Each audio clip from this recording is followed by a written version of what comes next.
What term? No, it hasn't.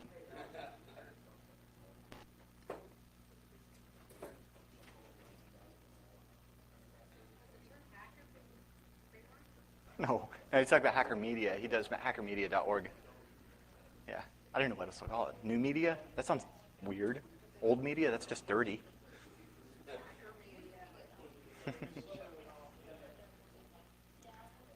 You cool, Matt? All right. Just give me a beep then. Sweet. Hello, everybody. I am Darren Kitchen. I am one of the hosts and producers of the online television show Hack 5, and I'd like to speak to you guys some of my experience and my perspective on hacker media, give you some lessons learned. And I guess I want to start off by letting you know that when I was 11, I built a beige box because of hacker media. So think about that. And before I go too much further, I got to say, this is my first time at PhreakNIC, and you guys are some of the coolest con goers I've ever met. So we will be back next year again and again. All right. So now that I've played it up for the crowd, inspirations. Well, then I just gave it away. Anybody play this game? Global Thermonuclear War? Okay, imagine a 9-year-old kid, totally impressionable, watching a movie like this, and all of a sudden, Mom, I've got to have a computer. Who knew you could get free phone calls with a soda can tab and a payphone? That's just amazing. Yes? True story. After I saw War Games, I spent an entire summer mowing lawns and saving every penny so I could buy a 300 baud modem for my bootleg Apple II computer. Franklin H1000. You want to remember those? That's nice. Well, I got in the early 90s, so I got a secondhand PC XT. I got a 1200 baud, but I didn't have a terminal app, so I had to write one in BASIC that I got off like a Byte magazine or something like that. And again, feel free to just chime in at any point in time. I'm kind of a scatterbrain. I got slides here that try to keep me on track, but for the most part, I won't be. So I warn you. Okay, so yes, War Games. And this is like the September that never ended before that September. You guys know what I'm talking about? Okay, so I was of the generation that kind of joined into the scene because of this inspiration. And this inspiration led to several other inspirations. This is kind of one of the themes of this talk. And speaking about inspirations, that led me to the BBS scene. You guys remember this stuff? Oh, yeah. It's awesome. I love this stuff. And if you guys love this stuff, telnet over to bbs.hack5.org. Who's played Legend of the Red Dragon? Dope Wars? Pimp Wars? Okay, they're all there. So anyway, that inspiration, that original thing, like, oh my God, that is so cool. David Lightman is like hacking NORAD and all that fun stuff, led me to Mom, get me a computer, to oh my God, a 1200 baud modem. I don't have a terminal application. Let's write one real quick in BASIC. Bam, bulletin board systems. And what does that lead me to? Text files, e-zines. This was the hacker media of the day, and I was like totally enthralled with it. And then from there, in the 90s, I mean, this was the early 90s when I got on board. I'm 25, so you can't blame me for not being in the scene in the 80s. Way too busy playing with G.I. Joe. But that eventually led me to IRC, the ultimate community, still kicking. You can find me on Freenode and irchack5.org. But these scenes and these communities and these venues led me to the text files. And I just grabbed one from textfiles.com, Jason Scott's site. And this is kind of interesting. I wanted to point out that this is a text about telnet dial-ups on GTE. And it's important for you all to know that everything you do on telnet is saved on megatape for 5 years. You guys know what megatape is? Okay, so that is a real thing. All right. Well, there's a lot of BS in text files, but it's also a lot of fun. So I got involved with the hacking scene that way. And through the BBSs and the people that I met on IRC kind of led me into like, wow, this is cool, playing with a lot of stuff myself, until I ended up saying, okay, well, it's time to give back. It's time to, you know, when you like join a hack group on Dalnet in 1996. In my case, it was called NPA. It was a play on word. It was in the freak scene. NPA stands for Number Planning Area. In our case, it was National Freaks Association. We had 2 issues, as any good freak group in the 90s did. And it was awesome to be part of the media. And that time was just text files and e-zines.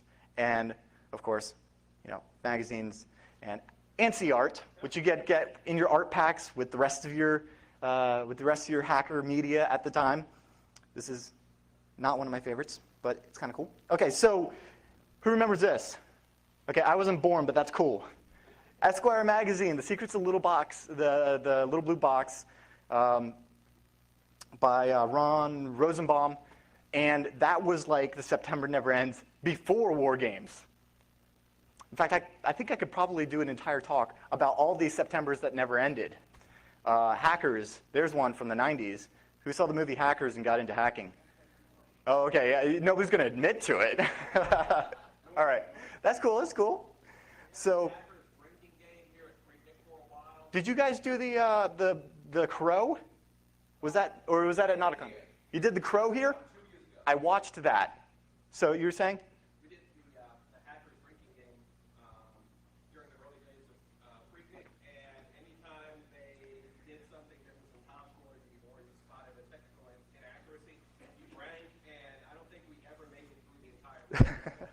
No, technical inaccuracies and hackers? But there's a lot of actually, okay, on a tangent, which is the theme of this. No, it wasn't inspiration, it was tangents. There's a lot of interesting like hacker lore embedded in that movie, so that's kind of cool. So Secrets of the Little Blue Box, kind of the first public awakening to the whole hacker scene, at least the way I see it. Like I said, this is my perspective. I'm not quoting this as fact. But hacker media evolves. Okay, so in '84, we've got 2600 magazine in print. We've got PhreakNIC and eZine. We've got Off the Hook, the radio show, broadcasting AM as a podcast, as a download now. And then in the 90s, various eZines, art packs, HackerCons begin. And now in the 2000s, we've got blogs and podcasts. And the interesting thing about this, with like YouTube and web series and stuff, is it changes the dynamic of the medium. Because before, what we had was a couple of kids that got together on IRC to put together an eZine, maybe some ANSI art packs, release it on some bulletin board systems, on some news groups, and maybe you'd get some feedback. Maybe some people would join the channel. And at the very bottom, of course, you had your greets to like, half a dozen channels. And point being, it was more or less a one-way street. And now we've got a totally different dynamic, and we can we can build communities, just like then. But we get the feedback, and I think it's really important. And I think what's happening in media right now and how it applies to the whole hacker world is really interesting. As far as podcasts are concerned, there are a ton of them. This is not by any stretch of the imagination an all-inclusive list, but you can find a lot of these on hackermedia.org. Is Droops? There's Droops. Hackermedia.org, which is now trademarked by him. And there's a lot of cool web series. There's actually a lot of media out there, and it's kind of interesting to see the evolution, that it's just exactly like how we've gone from newspaper to radio to television, the same way as the bandwidth, and as it becomes feasible. So what I wanted to tell you guys about is my show, Hack 5, and how it kind of came to be and what my experiences have been, putting that together and kind of the way I see things going together. So Hack 5 started because we could, and that's the greatest reason to do anything, right? So it started on a budget of $700. In fact, at that point, I even got hack5.org instead of hack5.com because, obviously this thing isn't going to take off or anything, so I'll get the cheap domain, right? Out of the gate, 20,000 people watched it in the first month. Totally astounding. I had no idea. I remember a conversation vividly with my co-host at the time that when we were putting this together, dude, if like 500 people watch this show, we'll keep doing it. That'd be fun, We spent 2 months putting together a pilot, only to air it to see 20,000 and put together a release schedule of monthly. And now, 3 years and 2 months later, we're weekly and 250,000 views. So it's kind of crazy. And not what I expected, but now I'm kind of given this responsibility, and it's quite interesting. So what I want to tell you about, and then of course, reinvesting. Probably put about 20 or 30 grand into this show. throughout our own money or whatever we've been able to raise. So I guess it's one of those things that we would consider profitable, but not necessarily like, making money because everything's being reinvested because toys are really cool and HD is expensive and a lot of fun. But ultimately, production doesn't matter. One of the other interesting things that happened when we started this show was a big shift in the way that I was used to the whole hacker media in the 90s with, again, the e-zines and the text and whatnot, and that was anonymity. When we started the show for the first 5 episodes, I was Darren. Hi, I'm Darren. Okay. And then we had Wes, we had Allie, and nobody had a last name. And eventually, who remembers Tech TV? I would tip one for the homies, but I don't want to have to clean it up. That was a shame, but eventually, since G4 slaughtered them in the US, it was kind of a different kind of situation up in Canada as far as who owns the rights and whatnot. So Tech TV was still cool. It was still G4 Tech TV, but it was still cool up in Canada, and we got asked to do Call for Help with Lee Laporte up in Toronto, which was like awesome. Was like, okay, sure, we've got a little podcast that gets like 20,000 views. We're like 21 years old, and why not? Well, we went and did that, and they were like, oh, what's your last name? What? No, wait, somebody's going to pull my docs, Like, so that was kind of a big deal for me. And it's enough to just put yourself in front of everyone on the web, and then like it's just a total change of mindset. So anyway, that's kind of a personal thing, but that's one of the interesting things that I thought of when it came to this. So what do? We're kind of hackers in the old school sense of the term, right? So some of the stuff that we do, one project in particular, controlling your household lights through your cell phone, using Apache, PHP, X10 dongle, real do-it-yourself kind of homebrew stuff, case modding, RSS, mashups, ARP cache poisoning, so going more into the security kind of stuff, and main arcade cabinets, VNC over SSH, so more white hat stuff, doing like homebrew, PSP type stuff, homebrew DS stuff. So really a lot of systems administration stuff, networking stuff, black hat, white hat stuff, gaming stuff, really just the passions that we have. It just so happens that the cast of Hack 5 all lives in the same house together.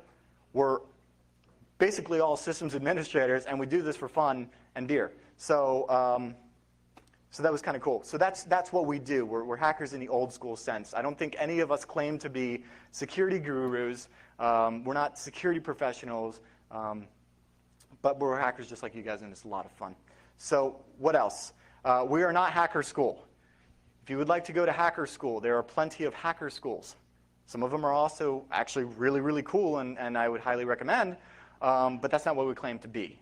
And if you want to go to a course, that'll give you a certificate, and you can do that. But I believe that hacking in the sense that we're talking about is self-taught. So if it's self-taught, then what do we do? Well, it's not about the destination, it's about the journey. Okay? So I learned to solder because I wanted to build a red box. Who uses a red box today? Anyone? Who built a red box? Awesome. Seriously. Okay, what was the crystal? What was the megahertz of the crystal?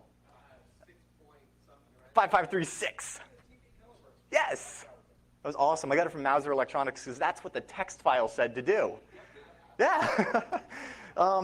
So it's not the destination. It's so much about the journey, and the journey is hopefully what's going to inspire you to become a self-taught hacker in the original sense of the term. So the statutes of hacking. Here's the way I see it. I know that there's a million ways you could define it, but the way I see it is you write code, you test code, you report, or you support.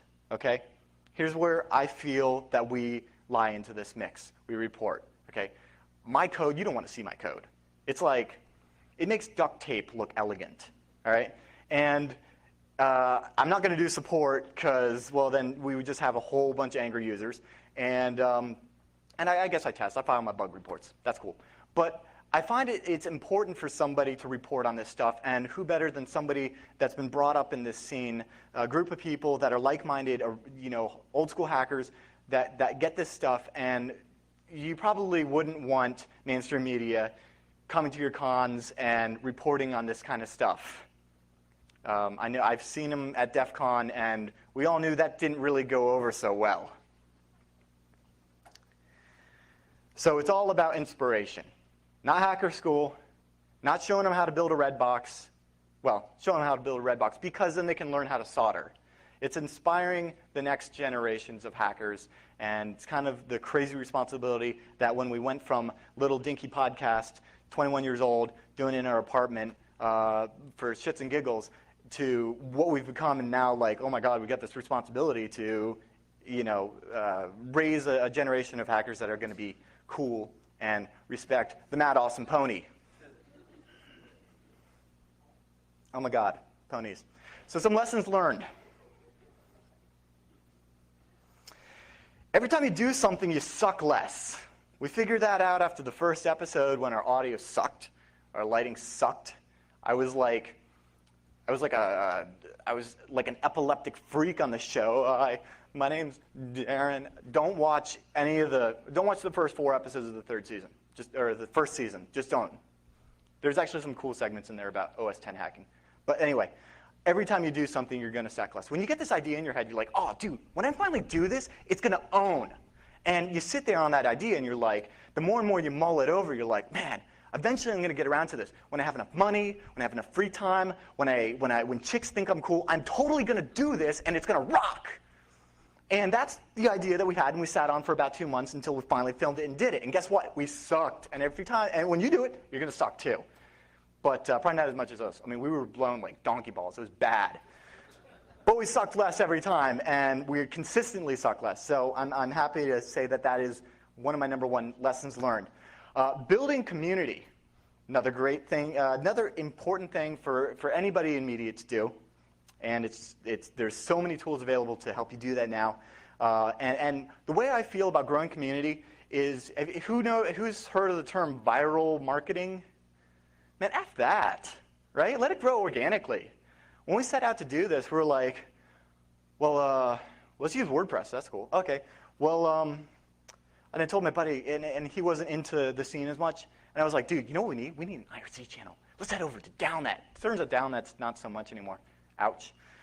Okay, so we went over to FNet and put together an IRC like any good open source project would, and built a community there by spending a lot of time just hanging out and bullshitting. And it was a lot of fun. And that's how I feel that it's grown organically. The other thing is we've provided as many venues as possible for our audience to grow. So like I said, we've got a bulletin board system. We've got forums. We've got a blog. We've got, Twitter now. Yeah, Twitter's kind of cool. Okay, I'm just going to admit it. It is kind of cool. We've got Unreal Tournament 1999 game servers, Battlefield 2, Counter-Strike Source. We're a little bit hardcore gamers. It's kind of fun. But we just put together as many resources as possible and like a playground, like wikis and all sorts of fun stuff for our community to kind of play with and support us. And that's exactly what they've done. So we interact with them constantly, and we try to harness the wisdom of the crowd. Because when we set out to do something, what did I say about sucking every time you do something? Involve the community, because they have been super receptive and super willing to help us do awesome shit, because they believe in us. So reinventing. It's one of the things that we've done a ton in our production, and here's pretty much how it goes. When we first set out to do this, and I'm just going to talk about the production aspect, but this applies to so many other things. When we first set out to do this, and we sucked because we had one bad camera with one bad light and 2 bad mics, and we were like, okay, let's suck less next time. We brought in another camera and realized that there's something like a key and a fill, and you need some background and maybe some over your head and shoulders to make it pop out of the frame, edge lighting, whatever. Okay, so we started evolving this to the point where we've got 3 cameras. And that was the coolest thing. Because if you're not changing camera angle every 30 seconds, you're losing the YouTube generation. Well, with that came a lot of complexity. Because how do you do that, right? Especially on a hacker budget. I mean, the first one was $700, and next thing you know, I'm dumping mad money into this thinking, damn, why didn't I get the .com? You can go to the .com, spammers got it. I don't know how I got it. Whatever, let them have it. Not a biggie. But through that complexity, and you just keep doing it until you've got a system down. You got a production pipeline. So we were shooting 3 cameras, each of them shooting to their own individual DV tape. One of them recording the audio coming from 2 chintzy-ass little Griffin iMics. This is 2005. It was awesome. Both connected to a little Y splitter with a headphone extension cable going to a camera with 2 shop lights. And that worked for like a year. It was awesome. And when it came time for the second year to do this, and for the first 3 years, we took 2-month breaks in between everything because it was just like killing us. Hang on a second. Thank you. Did somebody say drink? All right. So we got that down, and then the next season, second season came up, and it's like, well, let's reinvent this, right? And then we go, because doing like recording all 3 cameras at the same time, trying to slam sync them, trying to time code them, no time code. It's just like, we would actually, I just asked Matt to give me a beep. It's because I feel naturally, like, I can't do anything until I hear a beep, because the first year of my life, recording a television show, I couldn't do anything until someone went, beep. Because in editing, I would hear that beep, and I would line up the beeps, and then I would slice them, and then I'd go, oh, I want to switch cameras, and slice, and then move some stuff around on the timeline in Sony Vegas, which is only like $400. We're cheap. So we reinvented. So to make this slide short, we went from that to live to tape with a video mixer, to live to tape with now an HD video newfangled setup. And it seems like every time we get a system down, every time we actually get it to where I can knock it out in 2 hours, oh, now it's time to reinvent it. So here's what we started out with. Oh, again, production does not matter. This is just what we did because turns out I'm a closet AV geek. I know, who knew AV geekdom was akin to hacking? It is. Okay, so this is our first setup. It's a shop light. You can get it, God forbid, Walmart. Those are some sheet metal pieces that were just wrapped around. Those lights up there are scoops, clip-on scoops that you can get at the hardware store, painted matte black. It was like stove black or something, treated for heat, and clipped onto a valance curtain rod affixed to the ceiling of my apartment, which is totally a bitch to spackle when I moved out. That is a king-size red bed sheet and a poster printed at Kinko's. That entire set, you're looking at it as like $200. That was the initial $1,000 investment. I think the first thing was a lot more. Anyway, so then we gotta upgrade it. We gotta put some fake brick walls up because we wanted to be like a comedy show or something. I don't know what we were thinking. We got a fake cityscape. That's Toronto. We're not in Toronto. We're in Williamsburg, Virginia. That place hasn't been happening since the 1700s. But whatever, man. We're in Toronto. It's cool. We got a monolith here. The silver thing. I don't know what that is. It's a sheet metal behemoth. I got scars to prove it. Thing's crazy. Yeah, the Hack 5 viewers are laughing. And then we put together the live switching thing, which you're seeing in the bottom right here. These the CRT monitors where you can see what's on camera 1, camera 2. Again, very much with the AV geekdom. But the live switching thingy, the fancy set, it was kind of cool. And then we're like, okay, well, we got that down. Let's reinvent again. Cool. We can put it in a box. That's awesome. There's a whole bunch of specs if you really want to build an analog video switching system. The cat's not included. And we just put it together with cheap gear. I mean, we're not going crazy here. Those are refurbished 7-inch LCD screens, picked up, like $50 a piece, Velcroed to a DJ box with a $900 video mixer and a $300 audio mixer and enough composite cable to make your head spin. But it works, kind of. The cat, she was like $20 at the SPCA or something. Yeah. So we're like, awesome. This thing rules. Let's bring it to ShmooCon. Let's do a live show and broadcast it over the internet using Ustream or one of those freely available thingies. And that would be awesome, except for, see that right there? The red cable. There's a little white cable under this piece right there. That red and white cable, you know what those guys do? Yeah. And when you don't record the audio on the live show that you put together at ShmooCon, you spent a lot of work putting this awesome thing together. And here we are 3 years into it. We figure we're experts. We've reinvented 3 times now. You got to get really creative. Subtitles. lolcat style.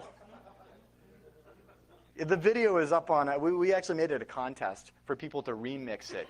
And Jason Scott was awesome in it. So then we go HD. This is the PowerPoint slide of death. Don't try to read it. Basically what it is a culmination of about $6,000 of equipment to build an HD studio. Wait, let me reverse that and get some plasma screens in there and some cameras, whatever. So like 10 grand to build an HD studio versus like, I don't know, what did Revision 3, our promotion, distribution, advertising partner, put together like $500,000? And we're able to do this totally on a hacker budget because, you know, it turns out all you need to do is run all your crap into some HDMI and then like use a matrix switcher to, you know, pre-cut your shit and then like slam both of those into like dual PCI cards into a Mac Pro and then switch between A and B and then bam, you know? Who knew? And you know what? Nobody sees this shit.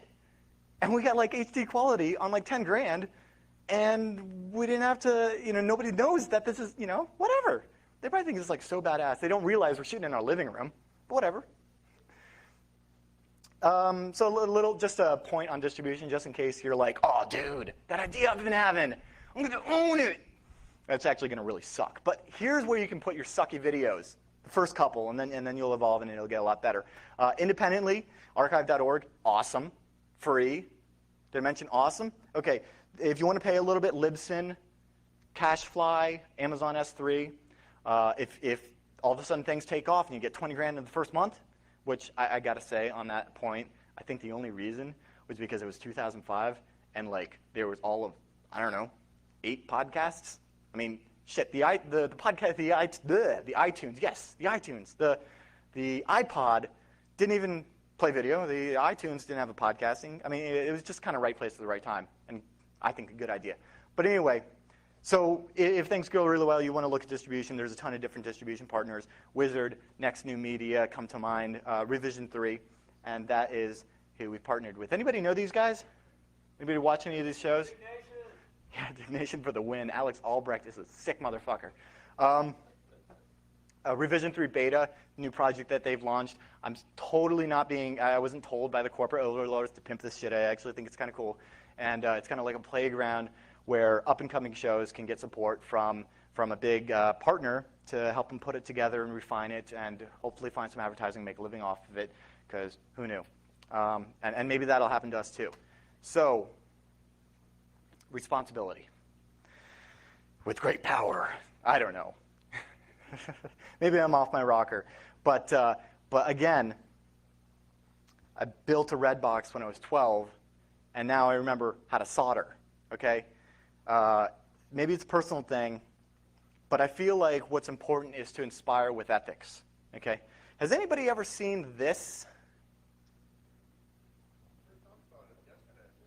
I know, interesting.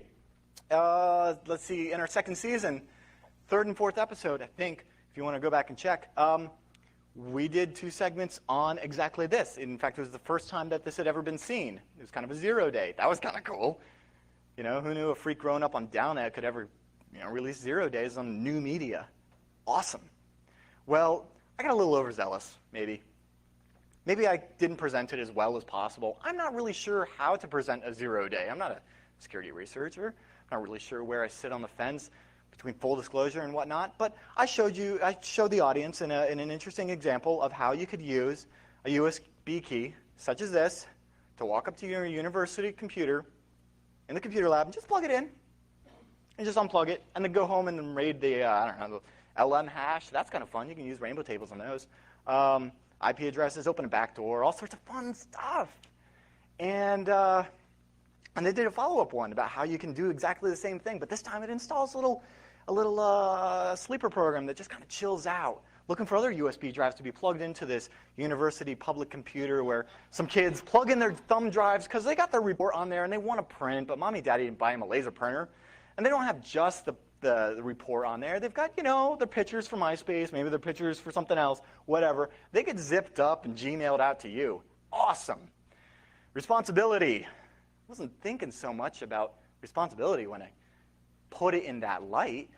I'm glad, looking back, that we can have Russell come here and show you guys how to to use it for white hat, like incident response, cool stuff like that. That's awesome. But I gotta admit that I got kind of like caught up into the whole like uberly awesomeness and lost sight of the fact that, wow, there's like a responsibility to inspire kids to hopefully be a responsible bunch, forget the word, but not script kiddie. So that's kind of how I feel about that. Anybody use this tool? RenderMan at ShmooCon in 2007 actually used it to own one of the vendors. That was kind of cool. Yeah. So I don't know. Maybe this is just a guilty conscience, but it feels like giving an own stick to a bunch of kids wasn't really the brightest idea. Questions? No? Yeah, I'm always amazed too. It's the simplicity. It's one of those things like, shit, why didn't I think of that? It emulates a CD-ROM partition. Windows sees CD-ROMs and pops up an autorun.ini. No questions asked. That's how you pop in your driver's CD when you're a noob. Install the HP print blah, blah, blah, blah. Tells you to buy more ink. Great. And it's one of those simple things like, oh, wow, you can write to it. Why don't you write the logs right back to there? Nobody would ever know. No packets are going out of the network. Sweet. So anyway, this is the latest project. Anybody seen this guy? Okay, I've kind of anthropomorphized him. Before I did that, I kind of branded him. Before I did that, I got to show you here. This is anybody familiar with Fawn routers? Awesome. Okay, you got a Fawn router, the original? Sweet. OpenWRT, unlock that guy? Awesome. You can put this little project on here, Yasager. It's actually running right now. I don't know if anybody's connected to it. I don't feel like switching over to it. But basically what this guy does is runs Karma. Nothing fancy. You guys familiar with Karma? Okay, so it just says, your laptop boots up and it sends out a probe. It says, hey, I'm looking for Linksys, my home wireless connection. Hey, I'm looking for my work connection. And it says, oh, yeah, that's me. Come on over. And lets them on the network. And then, of course, I'm connected to it as well, firing up Wireshark, playing with all sorts of fun stuff. But this time around, this project, trying to take a lot more responsible approach with the release of this sucker. It's not as glitzy, as exciting as the oh my god own stick, but I think it's more responsible. So get involved. There are a ton of video podcasts out, blogs out, audio podcasts out. You can find a lot of great stuff at Hacker Media. And there's a lot of ways that you can get involved with new media, whether it's like, okay, I'm finally going to do that project and suck the first time, but you know what, I'm going to suck the second time, the third time, and then I'm going to own. You can do that, or you can provide feedback to existing shows. You can just like get involved in this new media scene, because this is the new text file, this is the new e-zine, and this is the stuff that the kids are going to be growing up on and hopefully be coming to these conferences in the next 5-10 years. And you probably don't want them coming over but like, I'm a hacker now. No. So submit feedback. Contribute to wikis. Ask questions. If you got some cool shit, make some suggestions. Hell, maybe even be a guest. I mean, I know that some of you in the audience have been a guest on my show that we've been shooting today, trying to, paint the picture, the PhreakNIC experience, if you will. I'm going to bottle it up in a vial and I hope nobody smells it. So I urge you to get involved. Questions? You guys are all thirsty, right?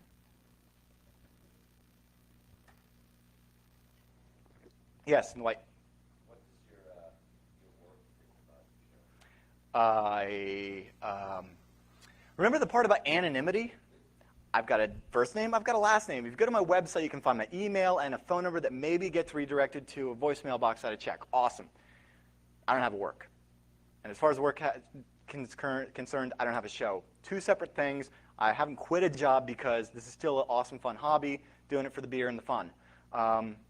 So that really hasn't become an issue. Matt, has that ever become an issue with you? I'm pretty fortunate that I have a very understanding wife. Yes, watches the show on occasion, but it's never really come up as, hey, I was supposed to show you Yeah. Oh, yeah. I know Shannon's got the bank people that she deals with, and they're like, a hacker show? You're going to a hacker conference? And now you're going to come back and tell them all about hardware keyloggers, and they're going to think you're awesome. Serious. So, yes? How much bandwidth do you guys push? Last time I looked, it was like 4 terabytes a month or something. I don't know. It's crazy. 250,000 weekly, and I think the shows aren't HD yet. We've got the HD equipment. We've got the most beautiful standard desk you've ever seen. Waiting on getting a Mac Pro. I know, because we got to reinvent and because we got to switch from Sony Vegas, the thing Darren's done for the last 3.5 years, to something's going to take a crash course on lynda.com overnight to edit. Anyway, so yeah, a lot of bandwidth. And before so Revision 3 takes care of that right now. They take care of all of our advertising concerns. They take care of all of our promotion concerns. They take care of all of our distributions. Excuse me. But so we don't have to really think about that. But there's plenty of places where you can get bandwidth where you don't have to think about it. Libsyn is who we were with before for 3 years. And we were trying to kind of stay under the radar. So we signed up for 3 accounts. We got like a WMV account, an XVID account, and an MP4 account. And did that just to make sure that we had, we were trying to kind of stay under the radar because they offer a free service where it's kind of like insurance, So it's like the little shows that do like 1,000 viewers a month that really pay for the big shows, and we're trying to kind of spread that out. But I mean, we were only paying like $200 a month to Libsyn for 3 or 4 feeds for 3 years. So I know it's a lot of bandwidth, but you can get by pretty cheap. And S3 is cheap as well. For those first couple years, how did you pay for the bandwidth? Out of pocket, yeah. Before Libsyn existed, back in 2005, when video podcasting was, I don't even think the name was, the term was coined. We had a bunch of DreamHost accounts, and we'd rotate files around. I mean, it was pretty bad. But again, it was only 20,000 viewers, and it was XVids that looked like the kind of stuff you got off news groups in 1999. So, watchable-ish.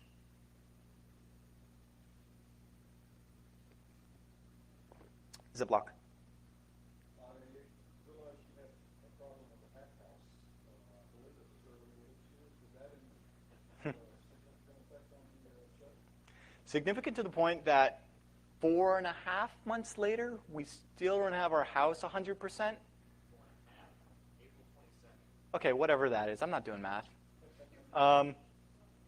It's been a long time. What happened, for those that aren't aware, one day I came home to the awesome new house that I bought last year with one of those awesome mortgages that you keep hearing about because the show fucked me. You know what? There's another lesson learned. When you're getting a mortgage on a house, don't tell them you do a video podcast if it's just a hobby. And if you made an LLC once just to protect your ass from the RIAA, don't mention that.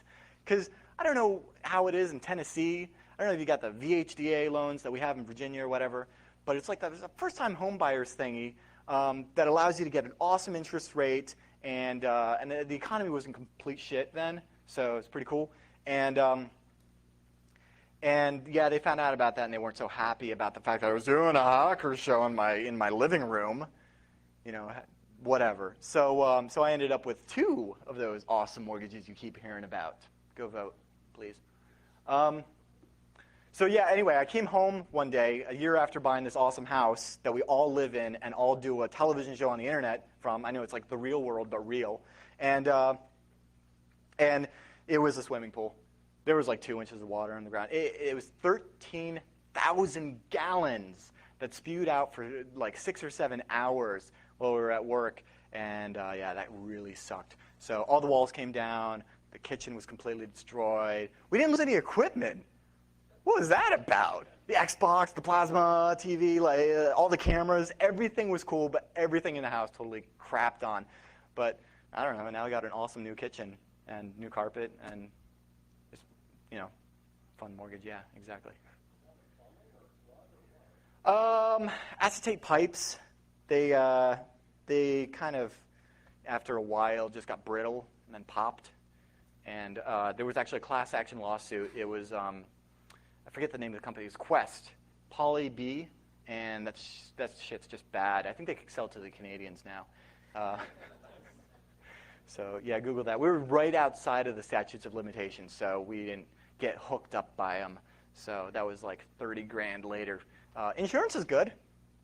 Get some of that. Project management is good too. Going like 6 grand over, not so much fun. Hey, we got an awesome kitchen. I don't care. Sorry to delve a little bit more into this, but I just formed an LLC for my hacker corporation, or hacker group. Way to go. Am I losing my mortgage? What? No, don't.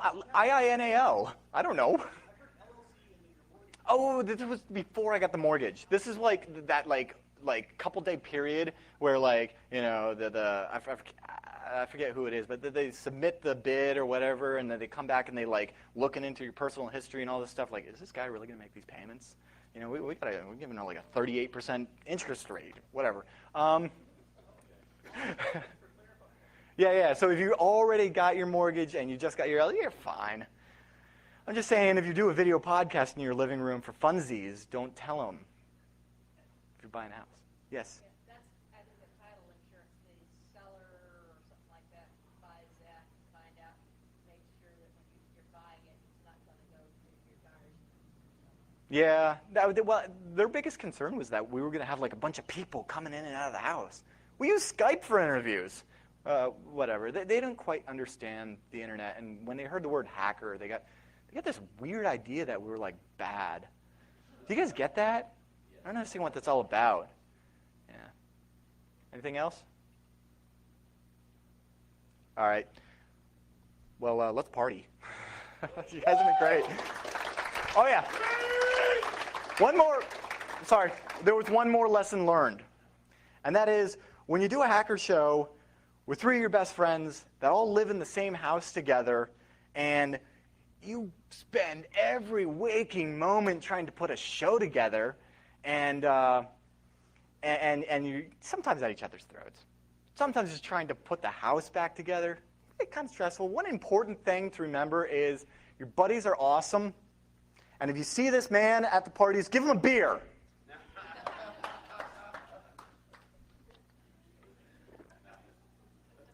Thanks, guys. Oh, by the way, this is my first time speaking at a HackerCon. How'd I do?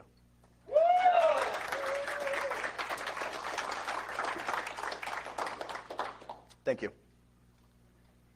All right, I don't think the child porn guy is here, is he? He said, I got child porn on my laptop, now what? And then he didn't show up.